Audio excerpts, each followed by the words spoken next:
अब देखिए, इसमें दो तरह के सवालात तो आते हैं। एक ये कि धोखे से किसी ने आपको खोटा जानवर दे दिया। एक ये है कि आपके यहाँ आकर कोई जानवर खोटा हो गया। अगर तो आप मुतमव्वल हैं, अल्लाह ताला ने आपको इंतहा किस्म की माल दौलत या इतनी माल दौलत कि आप दूसरा जानवर खरीद सकते हैं, तो आप दूसरा खरीद लीजिए, उसमें ज़्यादा बेहतर है। और इसे वैसे ज़िबा करके तकसीम कर दीजिए या खुद अपने लिए इस्तेमाल कर लीजिए।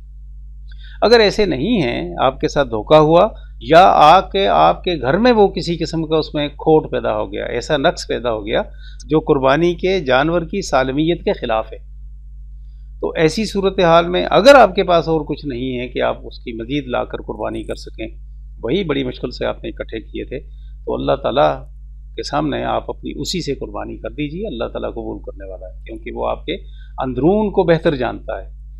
याद रखिए, इसमें सिर्फ ये नहीं कि लोगों को दिखावे के लिए धोखाधड़ी और आपके पास माल और दौलत और भी ज़्यादा हो, नहीं। आप हकीकत में उस चीज़ के हकदार हैं कि आपके पास और किसी किस्म का कोई माल नहीं है जिससे आप दीगर कुर्बानी कर सकें, तो फिर आप उसी जानवर को ज़िबा कर दीजिए। यकीन रखिए कि अल्लाह ताला कबूल करने वाला है।